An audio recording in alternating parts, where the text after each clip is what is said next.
Muito bem, meus irmãos, nós vamos ler aqui, então, essa primeira parte da carta de Paulo aos Gálatas, os versículos 1 a 9. Os irmãos podem acompanhar a leitura da palavra. Paulo, apóstolo, não da parte de pessoas, nem por meio de homem algum, mas por Jesus Cristo e por Deus Pai, que o ressuscitou dos mortos, e todos os irmãos que estão comigo às igrejas da Galácia. Que a graça e a paz estejam com vocês, da parte de Deus, nosso Pai, e do Senhor Jesus Cristo, o qual entregou a si mesmo pelos nossos pecados, para nos livrar deste mundo perverso, segundo a vontade de nosso Deus e Pai, a quem seja a glória para todo sempre. Amém.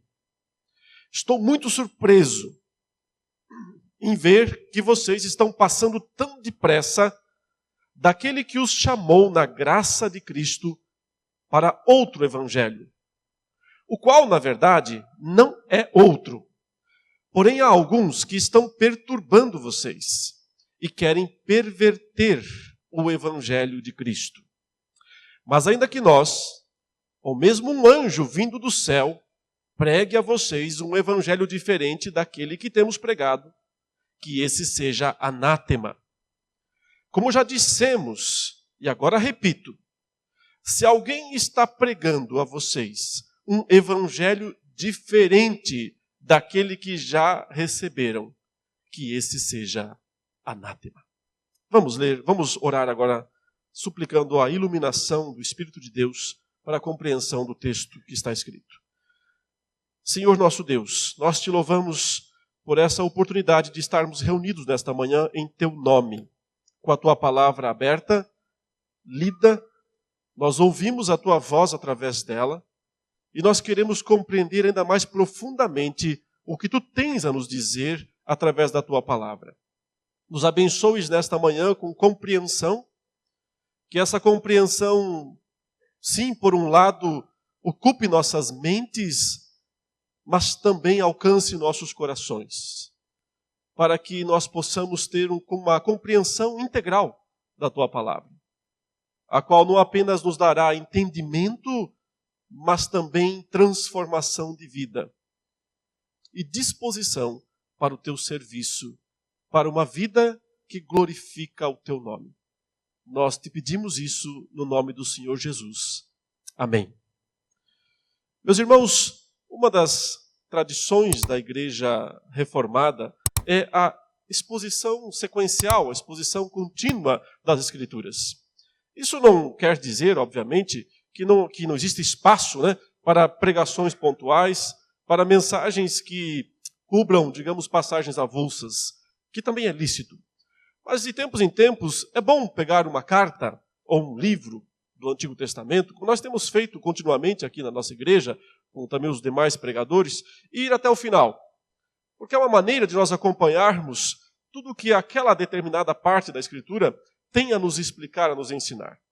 A carta de Paulo aos Gálatas não é tão longa, e por isso é uma experiência boa de fazer também, mesmo nos dias atuais, em que as pessoas tendem a perder a concentração quando o negócio se alonga um pouco, As pessoas estão mais interessadas em pílulas que deem solução imediata para os problemas. A gente sabe que no mundo as coisas funcionam assim, mas na igreja não. Não com dizer respeito à palavra de Deus. Aqui nós temos que buscar uma compreensão mais profunda, uma compreensão mais plena. Nós não podemos nos contentar com superficialidade quando nós estamos com a palavra de Deus nas nossas mãos. Não quer dizer também que nós conseguiremos entender tudo o que está escrito. Porque, obviamente, nós somos limitados, nossas compreensões são falhas, e nós nunca conseguiremos discernir todo o conselho de Deus que está na sua palavra. Mas nós temos a obrigação de, dentro dos nossos limites intelectuais, dos nossos limites de conhecimento, buscar ao máximo possível com a iluminação do Espírito de Deus, porque é Ele o único que pode, de fato, nos dar compreensão do que está escrito. Foi Ele que inspirou a palavra. e sendo quem inspirou, é o único também que pode iluminar. Esse é o termo que os teólogos reformados têm usado ao longo dos séculos. Iluminar as nossas mentes e corações para podermos compreender a palavra de Deus. A carta de Paulo aos Gálatas provavelmente foi a primeira ou a segunda das cartas que ele escreveu. Há uma discussão se ele escreveu primeiro essa carta, Gálatas, ou se ele escreveu primeiro a primeira carta aos Tessalonicenses. Não dá para resolver esse enigma, esse dilema, e também não é tão importante.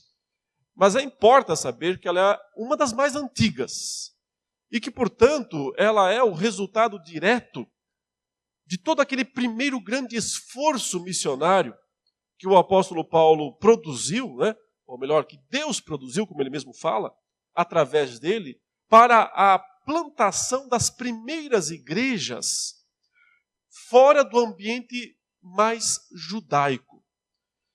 Para entender essa carta, nós precisamos nos lembrar da história que está lá no livro de Atos. O livro de Atos mostra como o evangelho foi se expandindo, foi saindo lá da cidade de Jerusalém, inicialmente, descendo para os arredores, né, alcançando uma parte da Judéia, indo para Samaria, e depois em direção aos confins da terra. Como Jesus, de fato, queria que fosse, quando ele prometeu que o Espírito Santo viria sobre os apóstolos e que eles receberiam poder e que seriam testemunhas dele, como ele mesmo diz em Atos 1:8, né? Em Jerusalém, Judéia, Samaria e até aos confins da terra.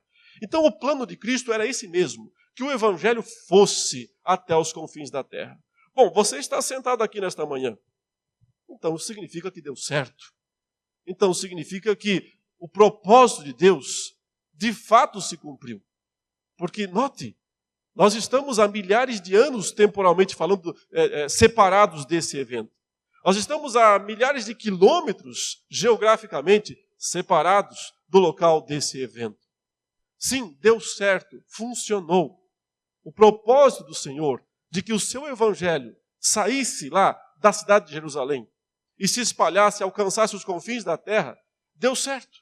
Deu certo por causa da própria natureza do evangelho, que, como nós lemos na liturgia, é chamado de o poder de Deus. O evangelho é o poder de Deus para a salvação de todo aquele que crê. Primeiro do judeu, mas também do estrangeiro, do grego. Se algo é o poder de Deus, então tem que funcionar mesmo. Então tem que dar certo mesmo. O evangelho é o maior poder que esse mundo já viu, pôde presenciar ao longo de tantos séculos, de tantas gerações. E essa mensagem, que é chamada de o poder de Deus, ela mesma, em si mesma, ela é chamada de o poder de Deus, é proclamada, levada adiante por pessoas que também receberam poder. Vocês vão receber poder, Jesus disse aos seus apóstolos, ao descer sobre vocês o Espírito Santo. E vocês serão minhas testemunhas. Então notem, quanto poder Deus disponibilizou para que a pregação do Evangelho produzisse os resultados necessários ao longo de tanto tempo. Eu repito, nós estamos aqui nesta manhã, você está sentado aqui nesta manhã. E isso já é uma prova de que esse poder é real. Esse poder é verdadeiro. E continua em ação em todo o mundo. Mas não significa que esse poder não enfrenta oposição. Ao contrário, ela sempre está lá. Ela sempre estará lá, a oposição ao Evangelho. Tanto de fora, quanto de dentro das próprias fileiras dos pregadores do Evangelho. E isso já começou a ser notado já nos primeiros momentos, quando, voltamos ao ponto, o apóstolo Paulo e o seu grupo de amigos, que Deus chamou e capacitou com poder para pregar a palavra, o Evangelho, começaram a sair do ambiente mais restrito a Jerusalém, né? A Judéia, para alcançar as nações. A primeira cidade onde o evangelho se estabelece, depois de Jerusalém, como um grande centro de proclamação e de expansão dessa mensagem triunfante, que é o evangelho, foi a cidade de Antioquia. Você encontra a história dos primórdios da igreja nessa cidade, lendo Atos 13. Você vê lá que o apóstolo Paulo foi até lá, incentivado por seu amigo, né, Barnabé, e encontrou também lá outras pessoas, como Silas e outros homens de Deus, que o Senhor fez com que acabassem, de uma forma ou de outra, passando por ali, ou se estabelecendo ali em Antioquia. E foi em Antioquia o primeiro lugar onde o evangelho, a mensagem, sai do ambiente estritamente judaico. Ele começa no ambiente judaico, porque são judeus que estão reunidos ali em Antioquia para estudar e relembrar as coisas do Evangelho de Cristo, mas então começa a ser pregado para fora, para os gentios, né? É o termo usado no Novo Testamento para descrever os estrangeiros, os não-judeus, os gentios. E então surge ali, pela primeira vez, né, uma certa distinção, uma divisão entre os crentes, os cristãos, judeus e os gentios. Na verdade, é em Antioquia que a palavra cristão aparece pela primeira vez. Porque nesse momento a igreja está se separando do judaísmo, da religião judaica, que continua justamente porque, na interpretação do Novo Testamento, não entendeu o evento Cristo. O judaísmo rejeitou a pessoa de Jesus, o crucificou, e então segue como uma religião separada. Ainda que muitos judeus estivessem se convertendo naqueles dias. E como Paulo diria, inclusive, continua um remanescente de judeus em todas as eras, em todos os tempos. Mas é ali em Antioquia que, de fato, os cristãos têm vida própria. A igreja se torna uma instituição própria, separada do judaísmo. E é então que Paulo e alguns dos seus companheiros miram o mundo para valer e começam a evangelizar, pregar o evangelho em direção ao norte do mundo naqueles dias, em direção ao que hoje a gente chama de a Turquia, né? A Turquia, naquele tempo, é uma das regiões mais povoadas, populosas e desenvolvidas de todo o mundo, com inúmeras cidades e regiões, e é a partir daí, mirando o que a gente chama hoje de Turquia, que o evangelho começa a ser proclamado fora do ambiente judaico de fato. Isso você encontra nos capítulos 14, final do capítulo 13 e capítulo 14 do livro de Atos. Quando o apóstolo Paulo chega no que se chamava naqueles dias Galácia. Por isso nós temos aqui a carta aos Gálatas. Era uma região dentro de uma área grande do Império Romano que chamava-se Galácia. A Galácia tinha uma divisão entre Galácia do Norte e Galácia do Sul. Há uma discussão entre os estudiosos para saber para quem que Paulo está falando, de fato. Não tenho intenção de entrar aqui em detalhes técnicos nesse sentido. Nós assumimos, como boa parte dos intérpretes, que ele está falando com a Galácia do Sul, porque é onde estavam aquelas cidades primeiras onde Paulo passou. E que eu vou repetir muito o nome delas aqui ao longo dessas exposições, porque temos que entender com quem Paulo estava falando.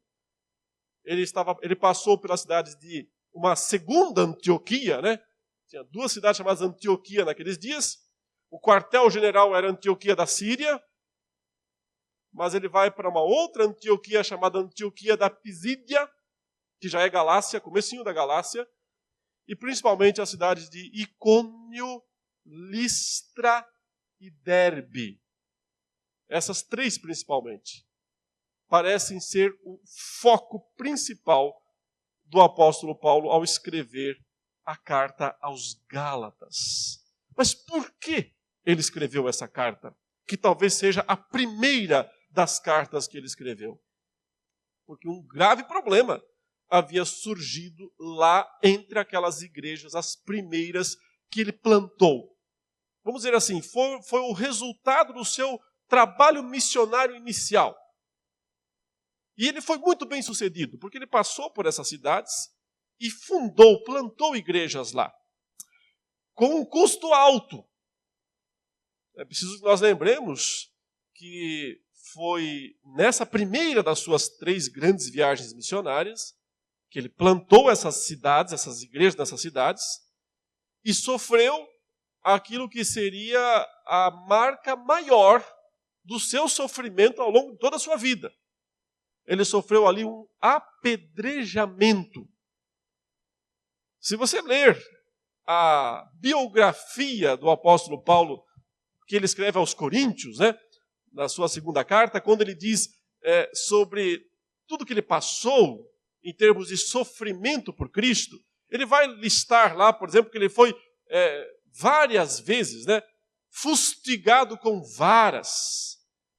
Ele vai dizer que ele várias vezes ele foi chicoteado, ele recebeu a chamada quarentena de açoites. Ele foi açoitado com a chamada uma quarentena de açoites -1. Era uma maneirinha talvez engraçada de dizer que eram 39 açoites, porque havia uma lenda, uma ideia de que se alguém recebesse 40 açoitadas, a pessoa não resistia e morria. Então, para que não morresse, a lenda dizia que eles descontavam 1 e recebia só 39 açoites. Ele fala que ele recebeu várias vezes essa quarentena de açoites -1, né?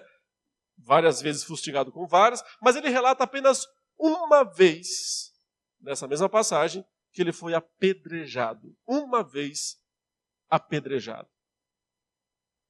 E essa foi justamente nessas 3 cidades, Icônio, Listra e Derbe, onde de uma cidade para outra ele vai fugindo, né, porque os judeus reuniram pessoas da cidade para o apedrejar. E ele foge de Icônio para Listra, de Listra para Derbe, acaba sendo apedrejado no meio aí. E não tem como escapar mais, é arrastado para fora da cidade e largado lá como morto. Isso foi um linchamento público. Os seus discípulos vão tentar resgatar, né, o corpo, no caso, pensando em sepultá-lo.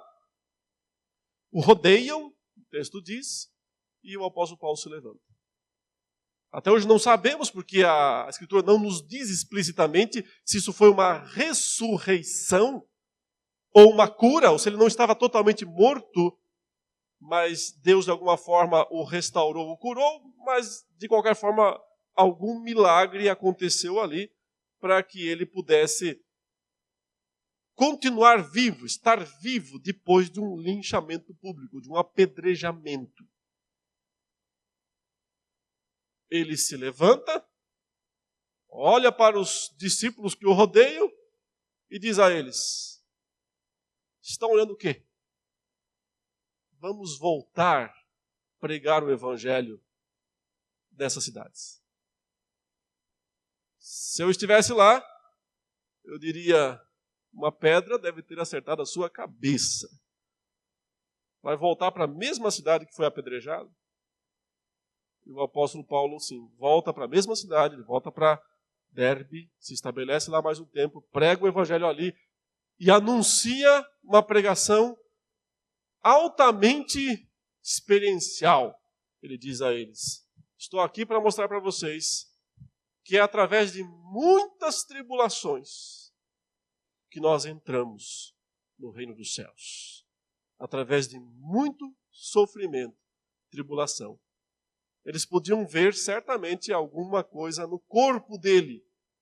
Provavelmente aquilo que ele chama no capítulo 6, mesmo aqui de Gálatas, de as marcas de Cristo.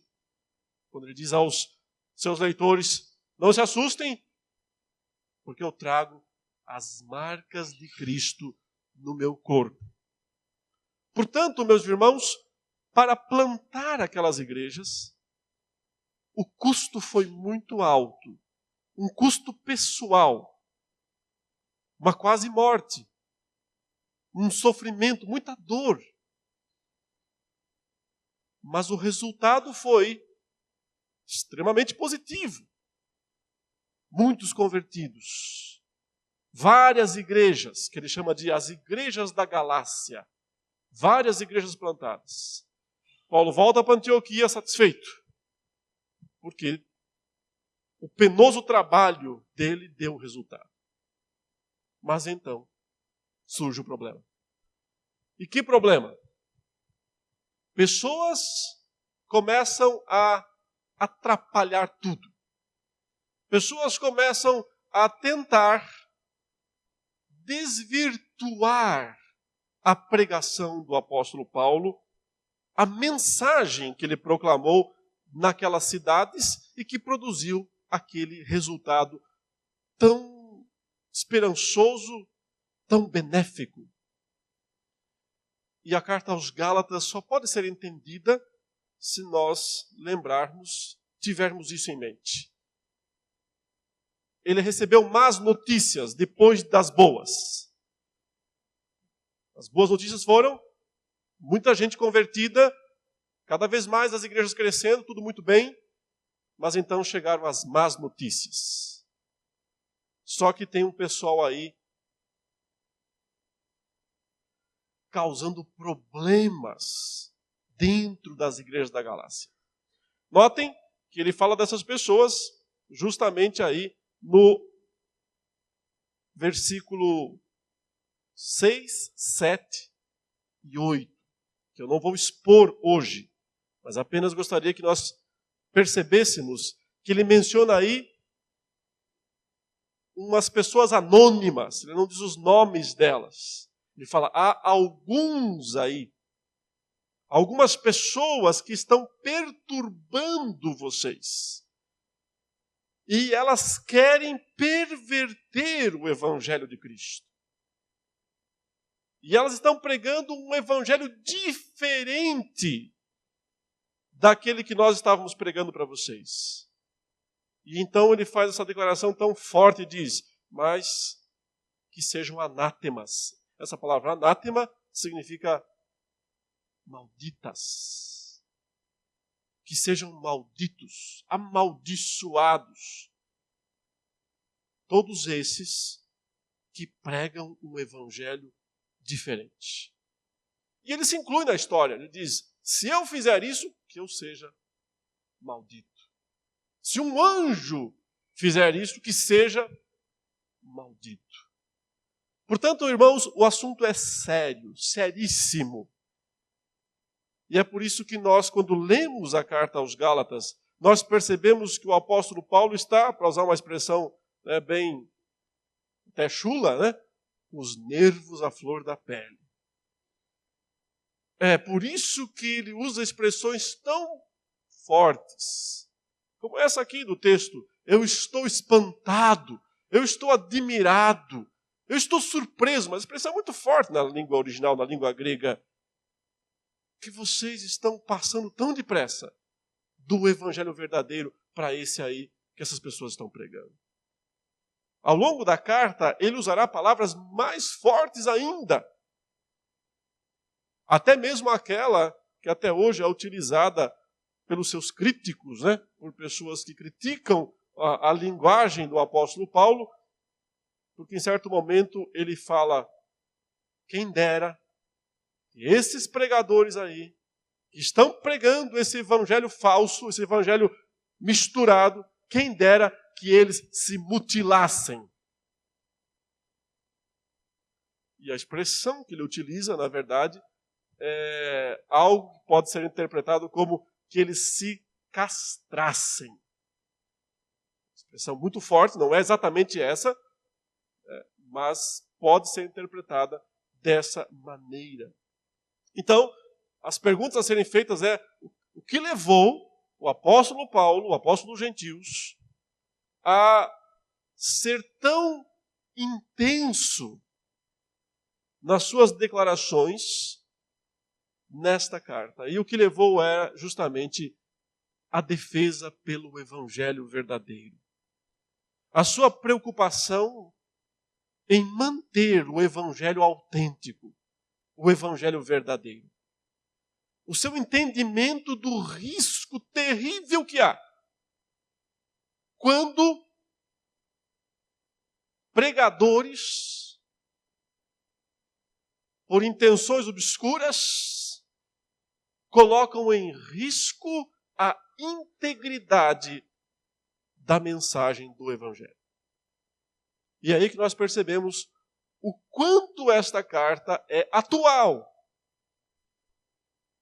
e necessária também para os dias em que estamos vivendo. Porque ela nos ajuda a entender, a resgatar o coração do evangelho e a perceber tudo aquilo que ameaça o evangelho ou a pregação verdadeira do evangelho de Cristo.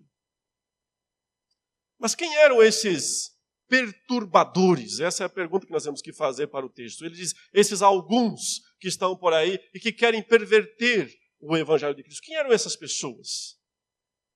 Em geral, nós pensamos que os maiores inimigos do evangelho estão lá fora. São os opositores, são os demônios. Quem são os piores evangelhos, os piores inimigos do evangelho? Meus irmãos, Paulo não está falando aqui de hordas de demônios dos infernos que vieram para atacar a mensagem. Não está mencionando essas pessoas ou essas criaturas.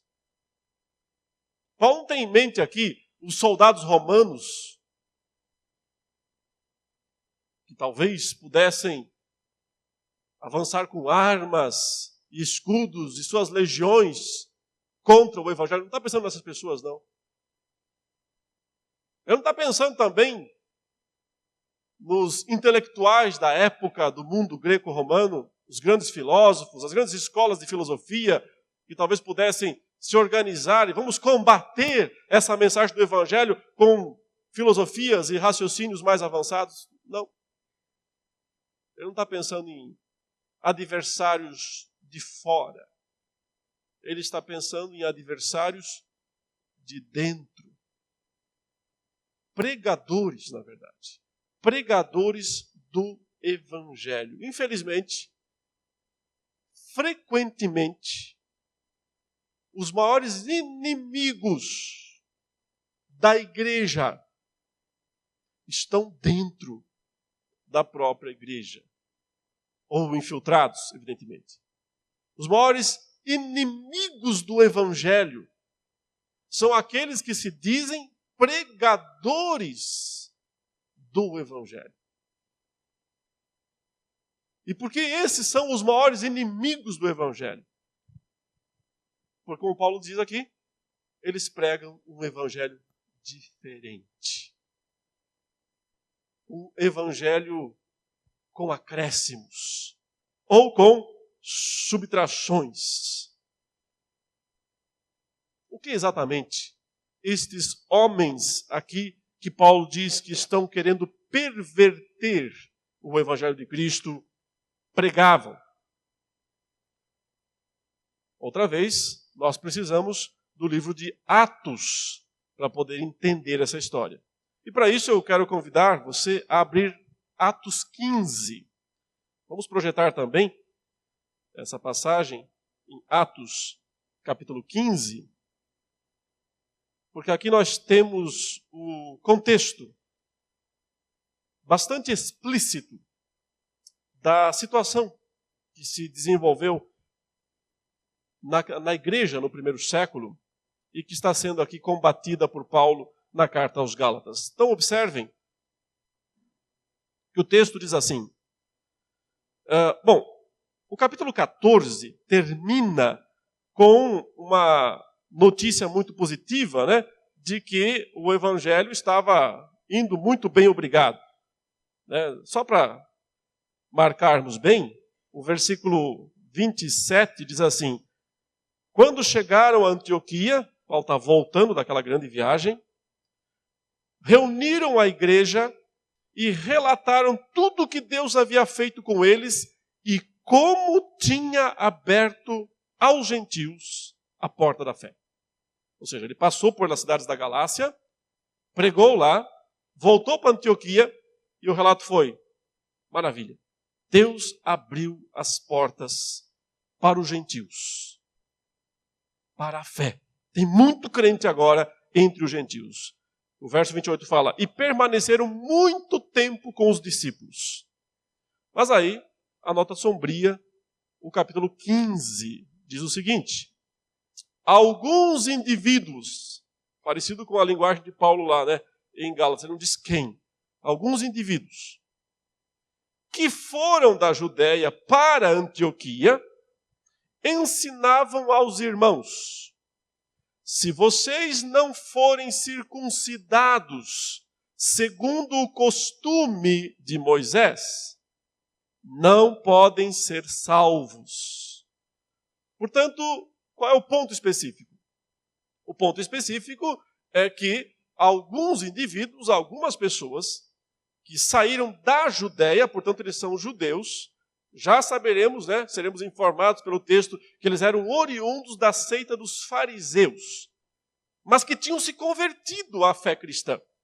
Então, anteriormente foram fariseus, Paulo também foi.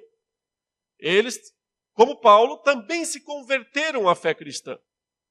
Mas, diferentemente de Paulo, eles entenderam que alguns costumes do judaísmo precisavam continuar agora para os cristãos gentios.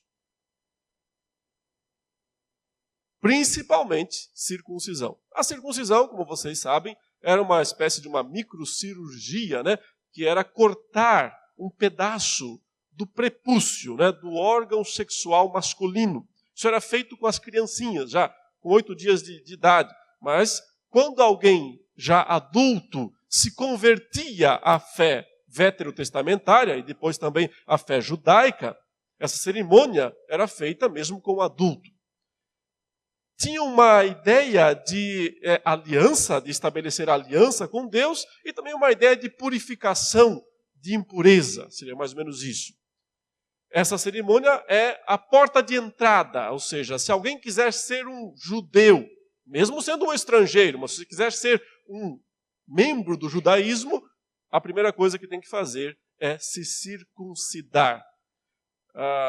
O cristianismo, claramente, substituiu, né, essa cerimônia da circuncisão pelo batismo.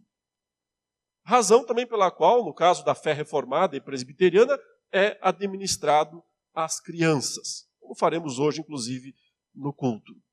Notem, esse grupo aparece e diz: tudo bem que vocês são salvos pela graça, pela fé, nós também queremos nisso, mas está faltando uma coisa aí. Algo não foi cumprido, não foi obedecido por vocês. Novos convertidos vindos do mundo estrangeiro, né, do mundo gentil. O quê? Exigência número 1, circuncisão. Eles também ainda acrescentariam mais algumas exigências que aos poucos eu estarei mostrando aos irmãos. Resultado, verso 2. Tendo surgido um conflito e grande discussão de Paulo e Barnabé com eles, com esse grupo. Então, deu briga aqui, uma briga teológica, porque esse grupo chegou e disse: legal, vocês estão crendo na mensagem de Cristo, nós também. Vocês creem que a salvação é pela graça, mediante a fé, nós também. Mas está faltando circuncisão. E está faltando também mais algumas coisas que nós vamos mostrar depois. O apóstolo Paulo e o Barnabé levantam e dizem: não está faltando nada. Nada.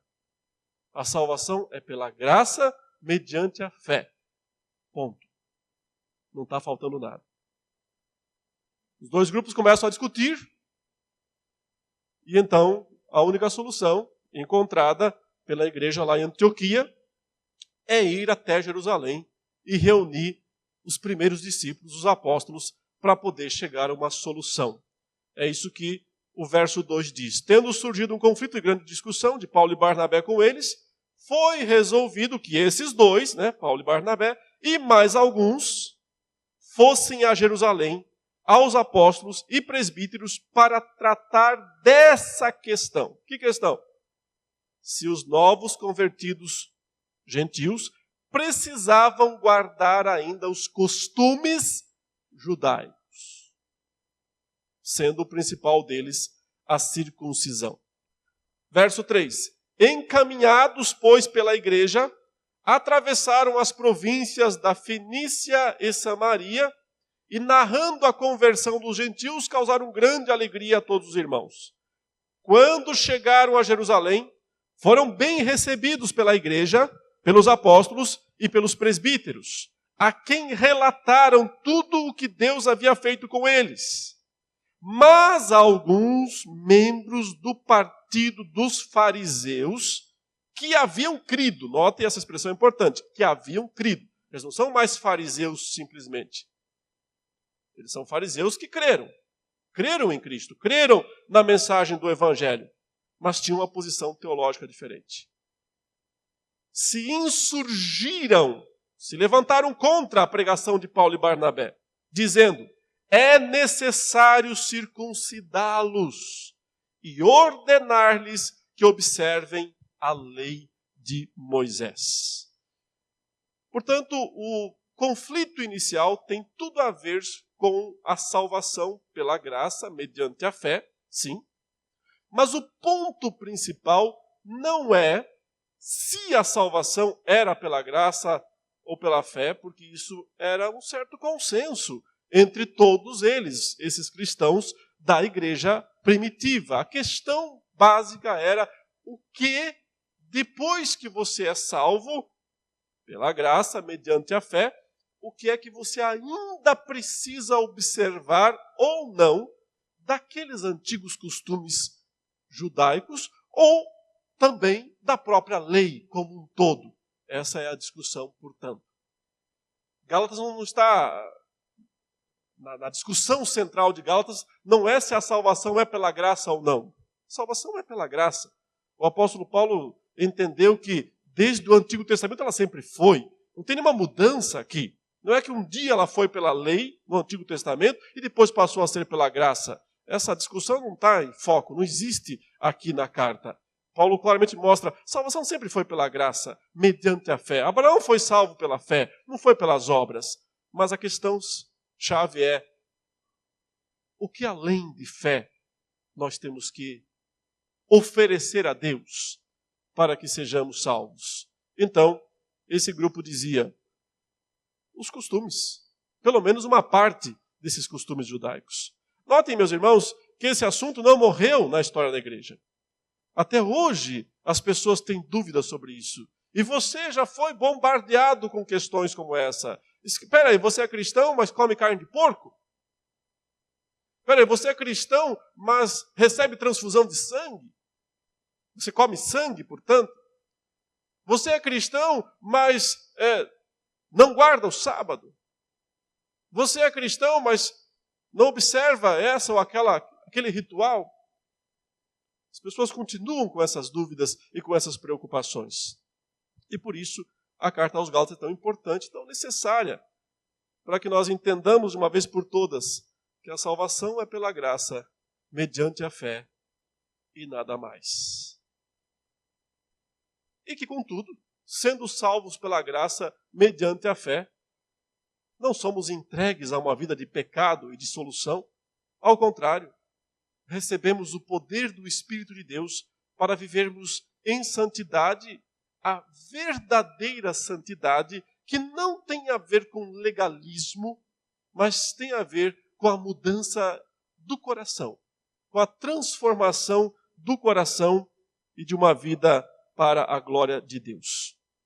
Mas notem, eu já estou encaminhando para o fim dessa primeira exposição, da perspectiva daqueles primeiros crentes que deixaram o farisaísmo e se tornaram cristãos, o inovador era Paulo. Ele é que estava pregando algo que soava diferente para eles. Porque há alguns séculos já estava muito bem estabelecido que quando um estrangeiro se convertia à fé judaica, ele precisava observar pelo menos 3 coisas. 3 coisas não podiam ser descartadas de jeito nenhum. Quais eram essas 3 coisas? Número 1, circuncisão. Já vimos que no livro de Atos ela aparece em primeiro lugar e também em toda a carta aos Gálatas.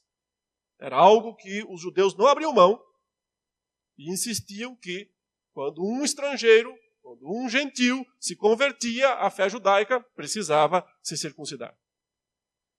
Exigência número 2.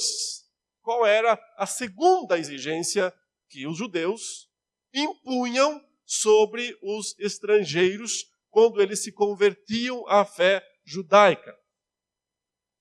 Passar a guardar o calendário judaico. O calendário judaico era composto de várias datas sagradas, datas santas, datas separadas, que precisavam ser observadas. Note que a principal, a maior delas, era o chamado calendário sabático, que tinha a ver com o 7º dia e todas as observâncias necessárias desse 7º dia, mas que também se expandia para várias outras ramificações, né? Os anos sabáticos, por exemplo, do judaísmo, e as datas festivas, especialmente as 4 grandes festas anuais, que eram muito importantes, por quê? Porque era quando os estrangeiros vinham para Jerusalém e então tinham um contato maior com a fé judaica ali no templo. Vocês sabem que no dia de Pentecostes, quando o Espírito veio sobre os discípulos, numa dessas grandes festas judaicas, estavam ali pessoas de todas as nações debaixo do céu, Atos 2 nos diz. Porque essas festas eram, então, catalisadoras, elas traziam pessoas, os estrangeiros também, de vários países para estarem ali. Então, tinha um componente de manter a identidade judaica, a identidade da fé judaica. Era questão de identidade mesmo. Questão número 1 de identidade judaica, circuncisão. Questão número 2 de identidade judaica, datas, dias, o calendário judaico, o sábado, o 7º dia, as festas. Em Colossenses, o apóstolo Paulo menciona lua nova, quando ele diz, olha, ninguém vos julgue por causa de comida ou bebida, ou dia de festa, ou lua nova, ou sábados. Porque essas coisas têm sido sombra do que havia de vir.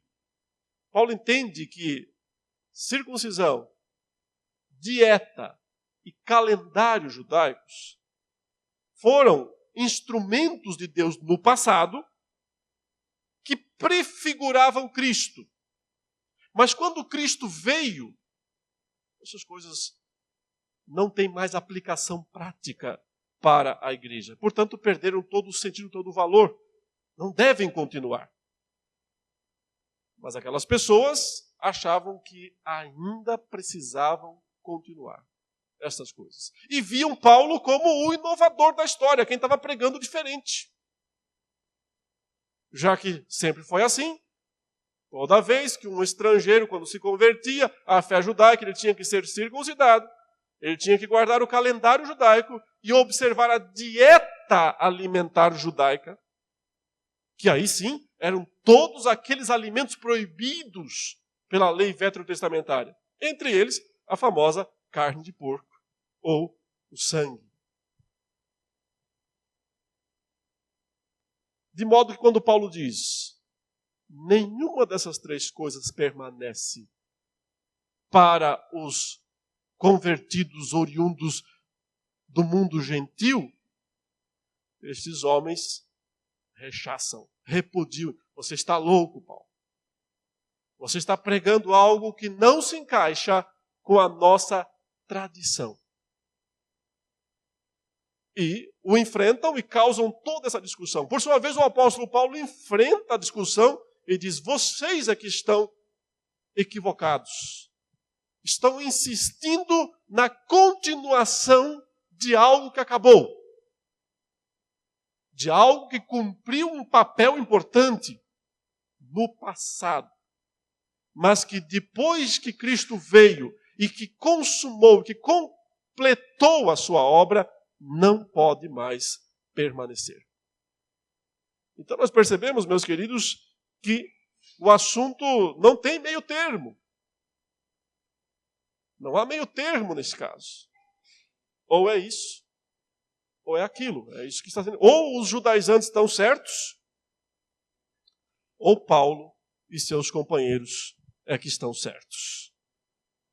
No final do concílio, daquela reunião em Atos 15, a igreja de Jerusalém, os apóstolos Pedro e Tiago, que é aquele meio-irmão de Jesus, concordam com Paulo. E dizem: Paulo está certo. Não há mais circuncisão para os novos convertidos vindos do mundo gentil. E, portanto, estabelece-se o evangelho de uma forma perene para a igreja do Senhor. Isso mostra que a luta, pelo evangelho foi árdua já nos primórdios da fé cristã. Mas graças ao poder de Deus, graças ao Espírito Santo que usou aqueles homens para entenderem a mensagem, e é interessante que a declaração de Tiago, no final, é: pareceu bem a nós e ao Espírito Santo não impor sobre vocês outra carga, sobre os gentios. Portanto, foi uma decisão que o Espírito de Deus trouxe para a igreja e que estabeleceu que a salvação, sim, é pela graça mediante a fé e nada mais.